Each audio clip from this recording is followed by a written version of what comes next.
Assalamualaikum warahmatullahi wabarakatuh. Assalamualaikum. Alhamdulillahirabbil alamin wal 'aqibatu lil muttaqin.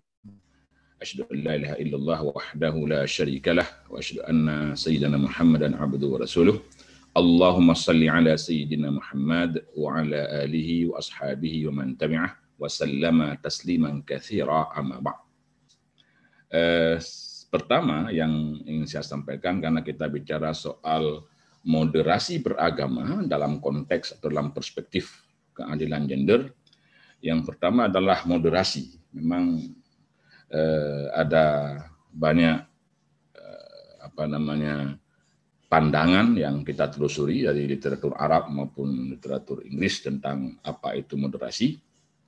Tapi paling tidak dalam Al-Quran itu kata wasata atau tawassut itu kita menemukan paling kurang ada 5 kali disebut oleh Allah Subhanahu wa taala di 4 surat, tapi di 5 ayat yang bila kita nafsi penjelasan para ahli dapat kita tarik beberapa kesimpulan penting yang nanti kesimpulan ini coba kita teropong untuk melihat isu-isu yang berkaitan dengan relasi gender di Aceh khususnya dan di Indonesia atau dunia pada umumnya.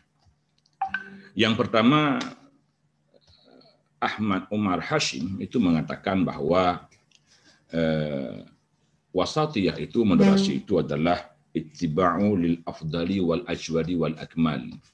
Jadi wasatiyah itu ya pandangan agama yang mengikuti tentang mana yang paling utama, mana yang paling baik, dan mana yang paling sempurna. Itulah wasatiyah. Itu yang kita baca. Atau wasatiyah itu adalah halatul mahmudah, sebuah kondisi yang baik, sebuah kondisi yang terpuji, situasi atau keadaan yang baik. Keadaan yang baik itu adalah keadaan yang dapat memberikan kesempatan, peluang kepada kita semua ya, untuk menerapkan qiyamul asasi, nilai-nilai dasar Islam. Apa itu ya? At-tauhid wal adalah wal musawah dan seterusnya itu ya, ketauhidan, keadilan, kesetaraan, al-hurriyah, kebebasan atau kemerdekaan, al-fadilah, keunggulan, asyura, partisipasi atau permusyawaratan, al-ukhwah, persaudaraan, dan seterusnya, tasamuh, toleransi. Itu semua adalah kondisi pemahaman beragama yang dapat memberikan peluang besar atau situasi beragama yang dapat memberikan peluang terbesar untuk mengimplementasikan nilai dasar tadi atau qiyam asasi tadi. Itulah moderasi dalam beragama yang saya pahami. Itu poin pertama. Yang kedua, menarik ketika kita membaca ada satu kitab Yusuf Qaradawi yaitu As-Sahwatul Islamiyah yang bercerita tentang kebangkitan Islam, supaya di situ nanti kita bisa menjadikan berbagai isu menyangkut dengan keadilan gender itu kita pandang atau kita lihat dalam perspektif itu. Beliau mengatakan bahwa Islam sebagai akidah itu substansinya adalah ketauhidan. Islam sebagai syariah substansinya adalah keadilan. Islam sebagai peradaban substansinya adalah keseimbangan, dan Islam sebagai konsep relasi ya itu substansinya adalah persaudaraan. Ini saya kira menjadi dasar-dasar penting ketika kita bicara soal moderasi beragama, khususnya dalam konteks Indonesia atau Aceh pada lebih spesifik lagi. Itu hal kedua yang mungkin perlu kita diskusikan nanti. Yang ketiga, saya melihat bahwa dalam penerapannya keadilan gender baik di Indonesia pada umumnya maupun di Aceh memang mengalami beberapa persoalan. Di Aceh saya kira kita juga masih punya persoalan misalnya pada dataran konsep.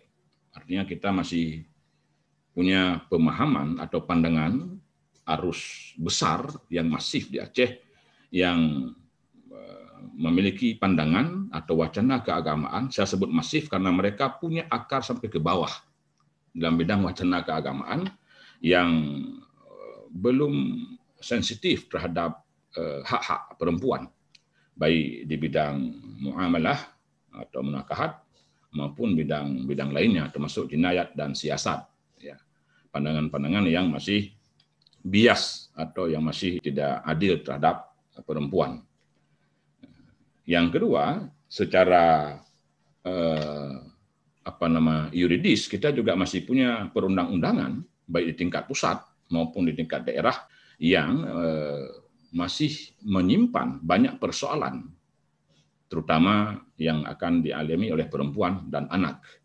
Kita bisa menyebut misalnya undang-undang perkawinan itu sendiri yang masih mengatakan bahwa perkawinan yang sah itu adalah perkawinan yang dilakukan menurut ajaran agama masing-masing. Agama, kalau menurut ajaran agama sah, maka pernikahan itu menjadi sah. Ini mungkin ciri khas daripada negara yang menganut sistem hukum civil law sekaligus common law, kira-kira begitu. Ini sistem lap-lap atau pelin-pelan ya. Mungkin pilihan model hukum yang akan dipositifkan di Indonesia di bidang hukum keluarga dan bidang-bidang lainnya yang terkait dengan isu-isu perempuan, termasuk undang-undang tenaga kerjaan, itu juga menjadi problem. Bila perkawinan yang sah itu adalah perkawinan yang dilaksanakan sesuai dengan ajaran agama, dan di Aceh misalnya, dengan mayoritas pemahaman orang bermazhab Syafi'iyah, beranggapan bahwa perkawinan itu sah bila cukup syarat dan rukun. Dia nggak perlu tercatat. Bila perkawinan itu tak tercatat, dia dianggap sah. Padahal di Aceh kita melihat ada problem banyak sekali yang merugikan perempuan bila perkawinannya itu tidak tercatat. Dan dalam banyak kasus, hasil diskusi kita dengan teman-teman di LBHAP, kemudian di teman-teman aktivis perempuan, itu menunjukkan bahwa poligami yang dilakukan di Aceh itu kebanyakan, bahkan hampir semuanya, itu memang tidak tercatat. Dan itu berakibat merugikan perempuan dan juga anak sekaligus. Karena nggak tercatat, maka si anak tidak bisa mendapatkan akte kelahiran. Dan sekarang ketika si anak sekolah, maka lembaga pendidikan meminta akte kelahiran sebagai persyaratan administratif untuk anak-anak bisa mendapatkan haknya memperoleh pendidikan formal misalnya. Juga ketika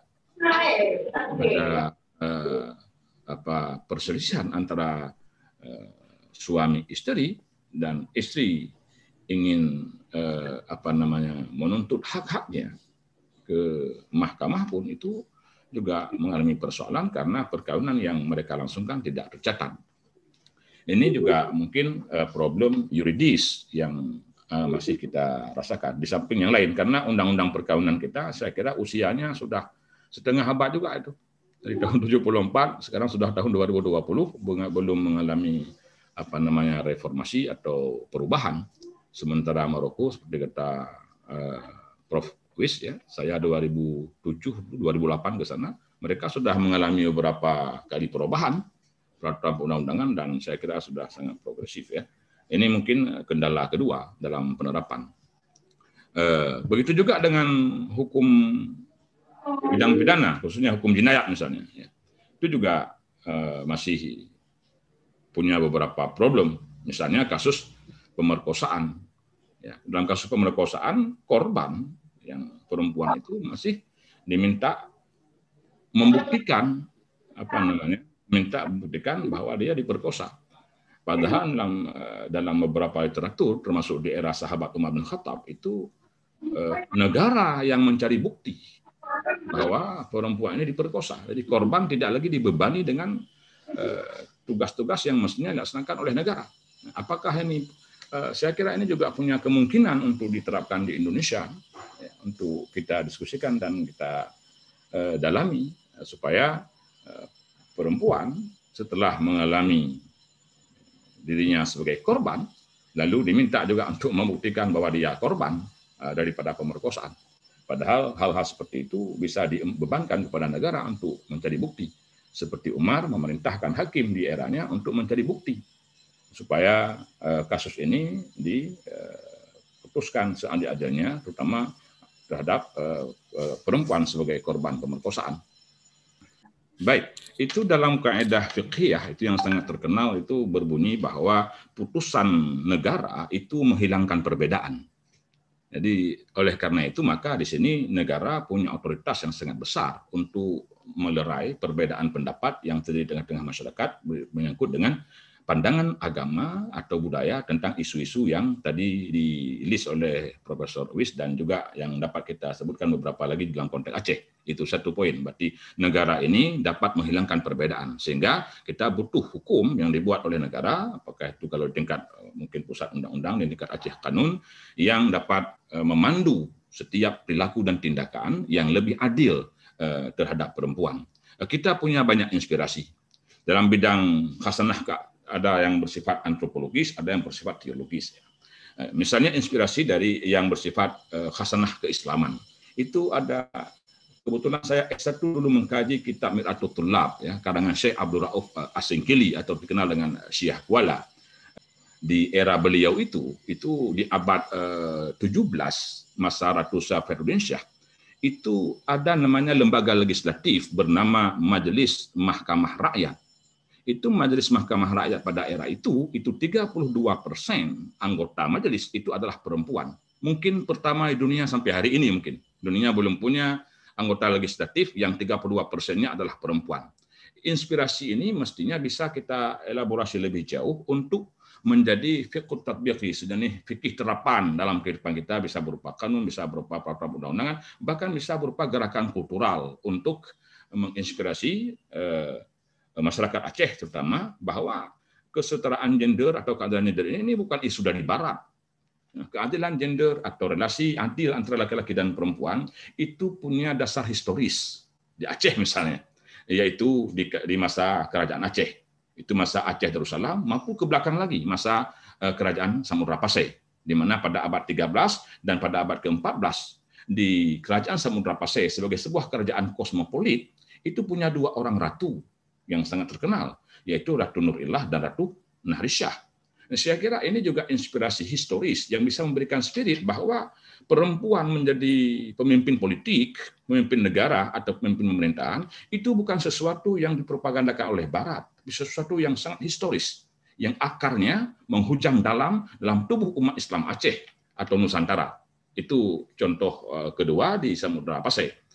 Kemudian dalam kehidupan kebudayaan Aceh misalnya secara antropologis kita mengenal arsitektural rumah Aceh. Di rumah Aceh itu yang punya tiang, punya tangga, kemudian ada istilah remoh inang.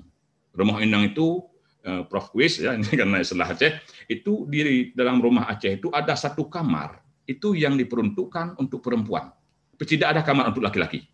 Hanya ada kamar perempuan, karena pada era itu laki-laki rata-rata tidur di menasah atau di masjid atau di luar rumah. Dia pulang ke rumah hanya untuk ganti pakaian, makan, dan kebutuhan-kebutuhan khusus lainnya. Kemudian di belakang rumah itu ada peralatan jengki. Jengki itu alat untuk menumbuk beras, mengolah beras menjadi tepung.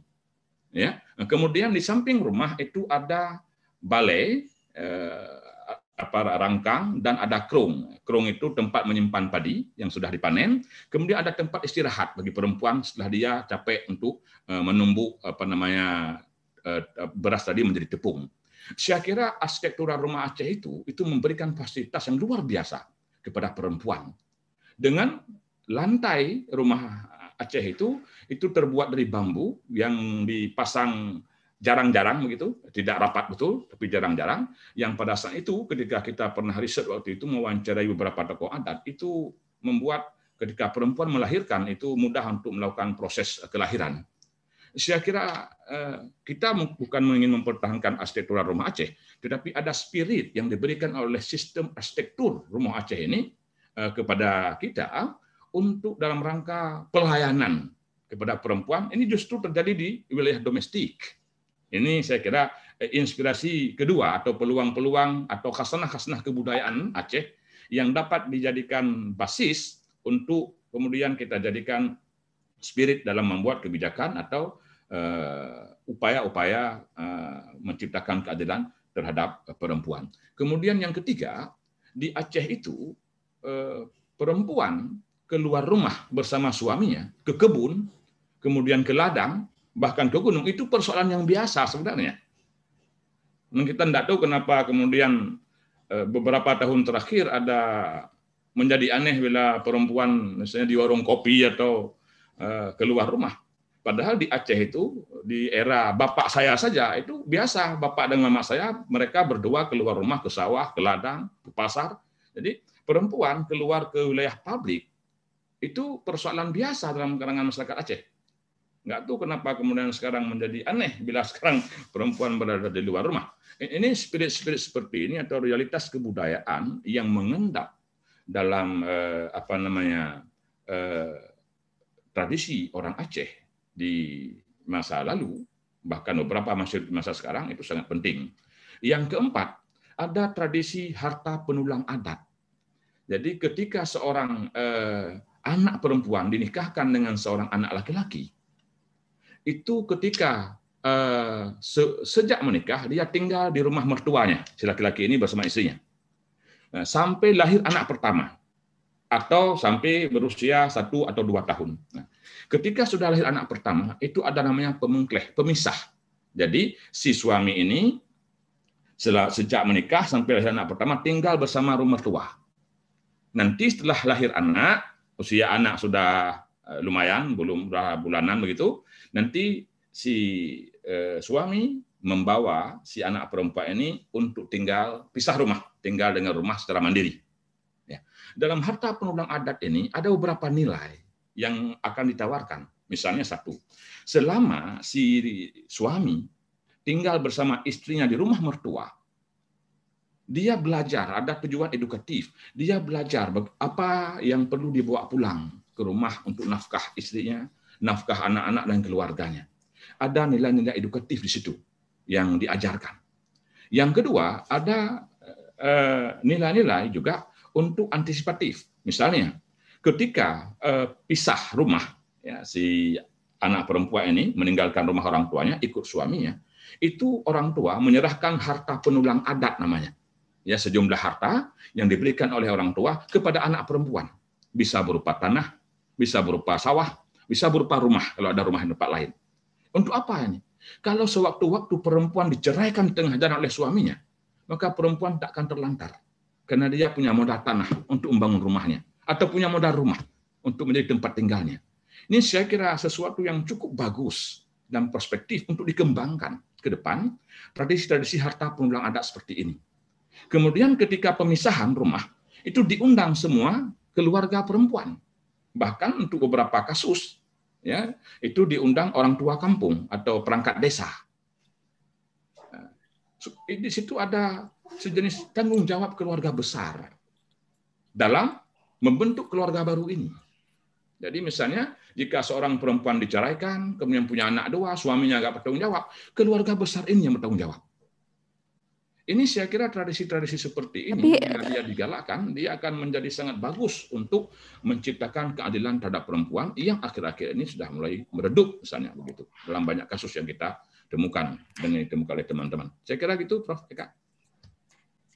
Ya, tapi kenyataannya di dalam konteks masyarakat modern ya, modernisasi itu yang kemudian membuat pola tinggal tidak seperti dulu lagi, itu kan menjadi sebuah tantangan Tengku Daniel ya, dan termasuk juga ideologi gender negara ya waktu itu yang pernah diperkenalkan terutama pada masa Orde Baru.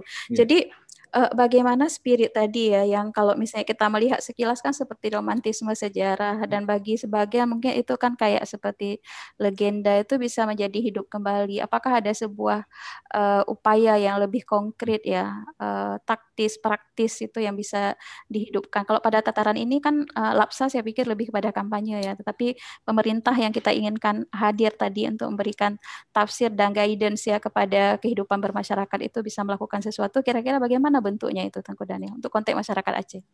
Ya, memang ini tidak sederhana. Saya kira perlu pendekatan transdisiplin. Jadi maksudnya masyarakat, terutama kampus atau ilmuwan itu perlu memanfaatkan berbagai cabang ilmu pengetahuan untuk memberikan kontribusi kepada negara dalam merumuskan peraturan perundang-undangan yang lebih adil gender. Ya, saya kira itu yang pertama ya yang perlu dilakukan. Kemudian yang kedua, kelihatannya perlu juga negara melakukan harmonisasi hukum-hukum yang sudah dibuat itu. Ini penting sekali, terutama kaitannya dengan usia tadi, usia nikah. Karena di di KUHP itu usia dewasanya 16 tahun, kemudian di Undang-Undang Perkawinan 16 dengan 19, ya. Kemudian di Undang-Undang Pemilu lain lagi. Jadi perlu harmonisasi antar peraturan perundang-undangan dulu supaya sesuai dengan konvensi internasional, misalnya bahwa anak itu adalah 18 tahun. Itu satu. Yang kedua, perlu juga ketetapan apakah ukuran usia kematangan untuk kasus perdata itu sama dengan kasus-kasus lain. Misalnya balik dalam ibadah, balik dalam munakahat, balik dalam jenayah, balik dalam siasat, apa sama itu harus 18 tahun?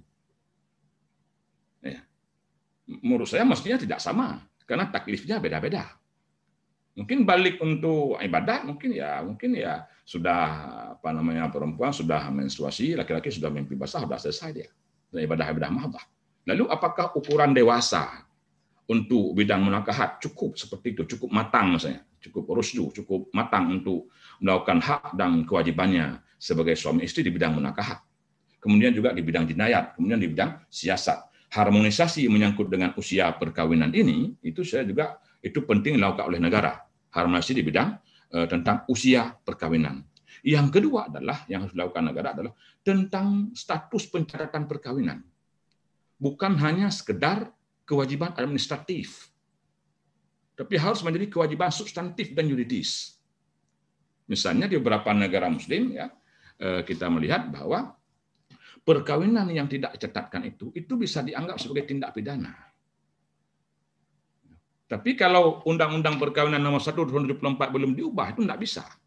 Karena Undang-Undang Nomor 1 2024 itu mengatakan bahwa perkawinan yang sah itu adalah perkawinan yang dilaksanakan sesuai dengan ajaran agama. Kalau menurut ajaran agama nggak ada kewajiban mencatat, dan mencatat itu bukan rukun nikah, ya tidak bisa jalan. Oleh karena itu, saya kira tentang pencatatan perkawinan ini penting karena dia memberikan dampak domino dia. Bukan hanya dampak tentang legalitas sebuah perkawinan, tetapi juga hak-hak anak yang lahir dari sebuah perkawinan itu juga akan terkebiri. Ini yang kedua yang harus dilakukan oleh negara, yaitu memperbaharui beberapa pasal yang ada dalam undang-undang, karena pasal-pasal ini itu menimbulkan dampak multidimensi, bukan hanya terhadap perempuan, tapi juga terhadap anak, bahkan terhadap kehidupan masyarakat pada umumnya. Bila ini tidak dirubah, misalnya ada keputusan MPU ya beberapa waktu lalu, belum selesai 2 tahun lalu, yang mengatakan tentang nikah tercatat ini. Putusannya itu katanya nikah tidak tercatat itu sah menurut agama, tidak sah menurut negara. Ini saya kira tidak bagus fatwa seperti ini. Kenapa? Karena kita harus sadar betul bahwa kita di samping umat suatu agama, kita adalah warga suatu negara. Ini penting sekali catatan ini. Ya, kita di samping umat suatu agama adalah warga suatu negara. Kalau kita menganggap sah perkawinan yang tidak tercatat, lalu apa bukti sahnya? Kalau saya misalnya ke Yogyakarta, tidur di sebuah hotel, lalu diminta akte nikah, apakah saya harus membawa saksi kemanapun saya pergi, saksi yang menyaksikan pernikahan saya? Nah, sekarang negara memberikan sebuah dokumen yang memudahkan kita, yaitu buku nikah. Nah, saya kira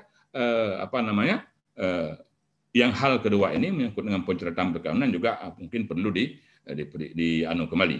Yang ketiga menyangkut dengan harta bersama atau di Aceh disebut dengan harta seharkat. Dalam prakteknya di Aceh itu masih kita temukan. Kalau istrinya tidak bekerja, itu maksud bekerja di luar rumah. Di rumah nggak dianggap pekerjaan. Padahal di rumah itu kalau dihitung dengan uang, itu melebihi gaji suaminya, itu pekerjaan luar biasa itu yang dilakukan oleh perempuan. Saya kira kalau kompilasi hukum Islam itu sudah 1/2, ya, sudah 1/2 untuk separuh untuk suami, separuh untuk istri. Tapi bila harta seharkat ini diselesaikan oleh majelis adat, dalam banyak kasus, bila istri tidak bekerja itu mendapat 1/3 dia. Karena bekerja yang didefinisikan oleh masyarakat, bekerja di luar rumah atau di jalur formal. Padahal di rumah itu juga itu pekerjaan yang luar biasa. Walaupun kompilasi hukum Islam, tapi kompilasi hukum Islam secara yuridis itu sangat lemah posisinya. Dia hanya instruksi presiden. Ya, saya kira mungkin perlu menaikkan status keberadaan pengaturan ini kepada level undang-undang supaya perempuan punya perlindungan lebih kuat dari segi yuridis. Karena secara sosioantropologis prakteknya itu masih belum adil terhadap perempuan. Karena secara sosioantropologis praktek pembagian harta bersama belum adil untuk perempuan, maka perlu intervensi negara dalam bentuk ketentuan yuridis formal. Supaya dengan kekuatan yuridis formal yang bisa diberikan negara ini, praktek sosioantropologis tadi bisa dirubah sesuai dengan visi negara tentang keadilan gender. Tapi kita tegaskan bahwa perkawinan itu bukan peristiwa ekonomi. Ya, perkawinan itu adalah peristiwa multidimensi. Satu, perkawinan itu adalah peristiwa teologis karena dengan ijab kabul itu yang tadinya haram menjadi halal. Yang kedua, perkawinan juga peristiwa psikologis karena ada saling mencintai dan menyayangi. Yang ketiga, perkawinan juga peristiwa sosiologis dan seterusnya. Saya kira oleh karena itu maka pendapatan 50 juta itu lalu apakah relevan mengkampanyekan poligami sangat tidak relevan karena kebahagiaan melampaui kesejahteraan. Dan kebahagiaan itu bukan problem ekonomis, kebahagiaan itu adalah problem psikologis. Banyak orang yang bahagia, karena dia bahagia maka bisa meningkatkan kinerjanya, yaitu ada banyak kasus dan riset seperti itu, bahwa kenyamanan lebih penting daripada kesehatan, karena dalam kondisi nyaman, pasien akan mudah sembuh. Untuk kasus tadi poligami juga begitu. Saya kira tidak relevan tingkat pendapatan, kemudian ada kampanye untuk poligami, itu satu. Yang kedua, memang ada paradoks di masyarakat, ya, bahkan di negara sendiri, paradoks antara di satu sisi kita mengatakan bahwa ini bukan budaya kita, tapi di sisi lain kita mengakui budaya kita. Mana yang lebih menguntungkan? Kebetulan kalau watak patriarkalnya lebih menonjol, maka yang menguntungkan laki-laki yang lebih dominan. Tapi kalau wataknya adil, ya, cara berpikirnya adil, maka akan menguntungkan semua, ya, terutama kelompok-kelompok yang paling rentan, yaitu perempuan dan anak-anak. Saya kira sebenarnya majelis adat, ya, majelis adat Aceh yang sudah didirikan secara formal itu bisa diberikan tugas oleh negara karena dia dibentuk oleh negara itu untuk menginventarisir nilai-nilai kebudayaan, nilai antropologis yang ada di masyarakat itu yang sensitif terhadap perempuan. Jadi bukan hanya mempelajari tentang adat istiadat, tapi majelis adat ini dia bisa memberikan kontribusi kepada legislatif dalam membuat kanun atau peraturan perundang-undangan di Aceh, ya, Pak, di Aceh. Jadi majelis adat itu bukan hanya mengurus tentang adat istiadat, tapi bisa menginventarisir budaya-budaya yang sangat potensial untuk diangkat nilai-nilai dan spiritnya karena dia sensitif sekali terhadap kepentingan perempuan atau kepentingan anak atau kepentingan kelompok rentan lainnya. Itu majelis adat. Begitu juga dengan majelis-majelis lain. Saya menganggap bahwa persoalan perempuan sebagaimana persoalan lainnya perlu pendekatan transdisiplin atau multidisiplin. Dan kelihatannya kita Aceh atau juga Indonesia perlu sejenis roadmap pentakninan. Jadi ada alur pentakninan sebuah produk hukum berupa kanun itu. Dan alur ini harus dibakukan supaya kanun tentang apapun tidak boleh melanggar alur ini. Ya. Di samping kita sudah punya pedoman tentang undang-undang yang mengatur tentang tata cara pembuatan peraturan perundang-undangan. Kita sudah punya itu. Tapi kalau itu ditafsirkan lebih rigid lagi supaya tidak ada celah untuk menyimpang, itu bisa dibuat roadmap, ya, pemerintah eksekutif khususnya ini, ya, untuk membuat roadmap tentang pentakninan di Aceh, ya, supaya memenuhi beberapa persyaratan atau kriteria yang dibutuhkan supaya substansi atau materi hukum yang mengatur tentang perempuan, tentang anak dan lain-lain sebagainya itu bisa dijamin atau diadvokasi itu tertuang dalam konten atau isi atau materi kanun-kanun yang ada di Aceh. Jadi pemahaman tentang nusyus itu sering dinisbahkan kepada perempuan, An-Nisa 34. Padahal dalam surah An-Nisa 128, laki-laki juga bisa nusyus. Bahkan laki-laki bukan hanya nusyuzan atau i'radan, nusyuz dan berkhianat. Jadi, tapi ayat ini tidak populer dalam imajinasi masyarakat Aceh, bahkan mungkin hakim. Sehingga seolah-olah bila perempuan nusyuz, dia tidak punya hak mendapatkan harta bersama. Tapi tidak pernah dikatakan bila laki-laki nusyuz dan i'rad, laki-laki berpaling, berselingkuh. Itu laki-laki malah punya dua tindakan menyimpang. Nusyuzan dan i'radan. Sementara perempuan hanya nusyuzan. Nah, oleh karena itu saya kira ideofek atau kampanye untuk nusyuz, kata nusyuz ini sering dinisbatkan kepada perempuan. Seolah-olah hanya perempuan yang nusyuz. Sehingga hanya perempuan yang menerima akibat nusyuz. Salah satunya misalnya tidak mendapatkan harta bersama, tidak mendapatkan hak mut'ah, tidak mendapatkan nafkah iddah, tidak mendapatkan hak hadanah untuk anak yang masih kecil yang kebetulan oleh hakim diputuskan dipelihara oleh ibunya dengan alasan perempuan ini nusyuz.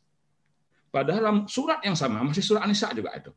Ayat 128 itu Allah mengatakan jika kamu khawatir mimbaha suamimu ya nusyuzan, durhaka, au i'radan, atau berpaling daripada kamu.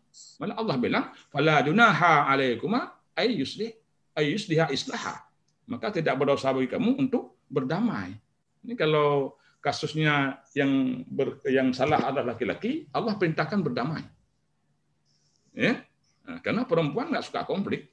Ini dunia ini konflik kan karena dilihat langkah kacamata patriarkal. Nah, oleh karena itu saya kira langkah pertama perlu juga mengkampanyekan ayat-ayat seperti ini secara adil, secara berimbang. Itu satu. Yang kedua, menurut peraturan perundang-undangan pun tidak ada bunyi yang mengatakan bahwa perempuan nusyuz itu tidak punya hak terhadap harta bersama. Apalagi kompilasi hukum Islam, apalagi undang-undang kehakiman itu mewajibkan hakim untuk memperhatikan hukum yang hidup di masyarakat. Ini jangan yang hidup yang tidak adil.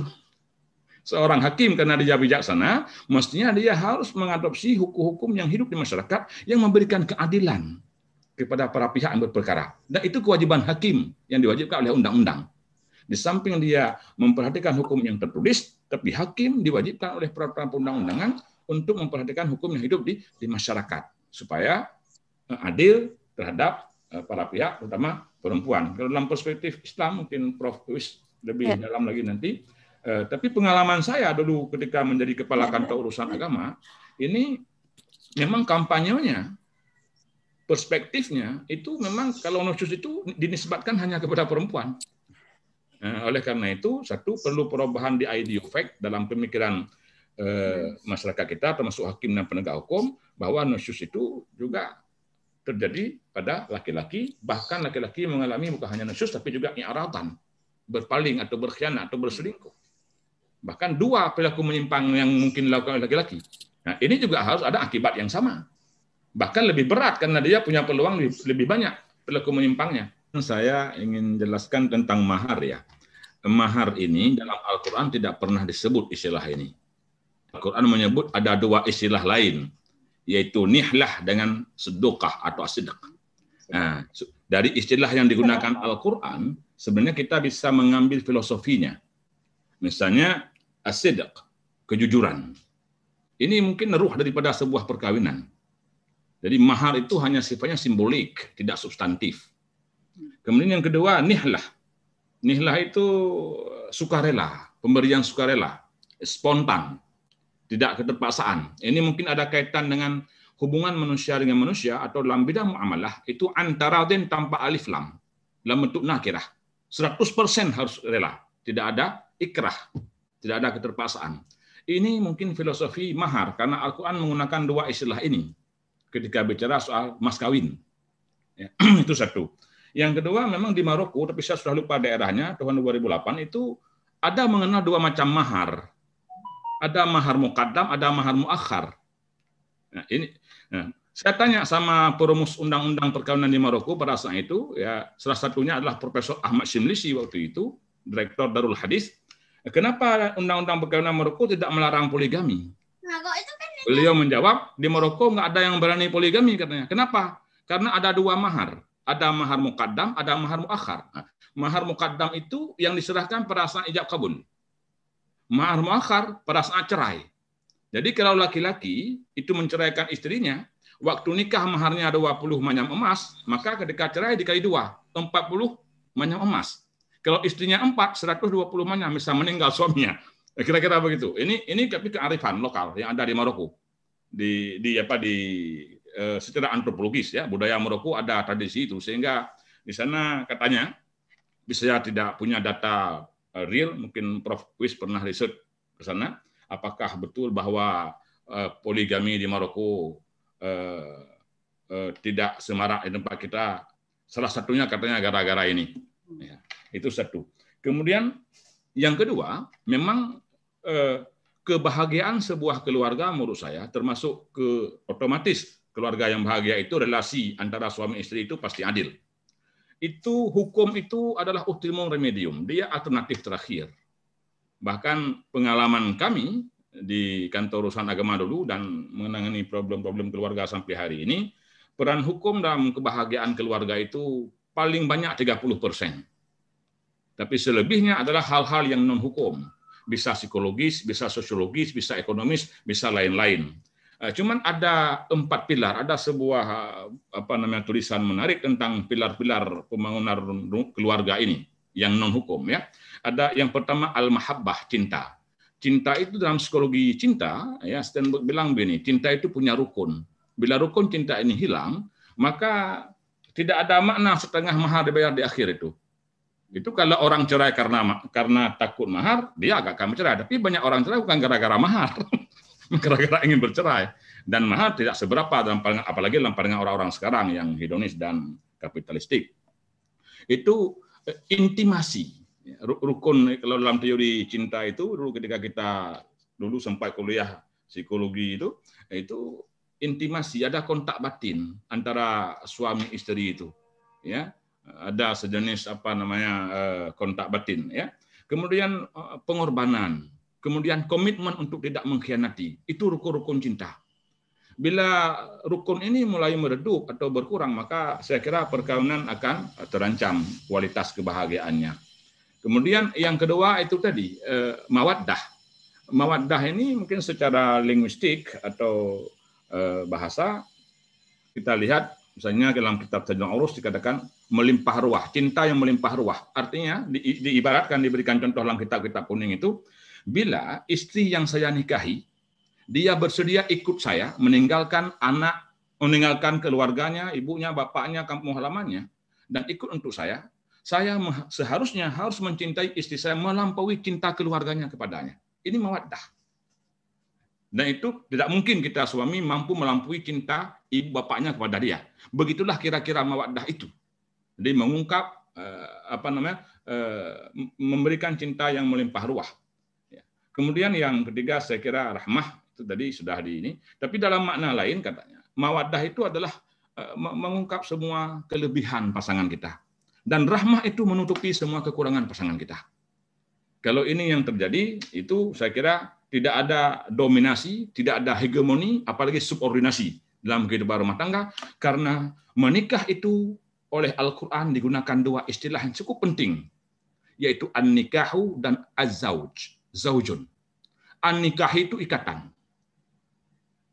Sementara zaujun pasangan, yang namanya pasangan pasti berbeda. Jadi pernikahan itu adalah kesiapan untuk berbeda, bukan kesiapan untuk persamaan.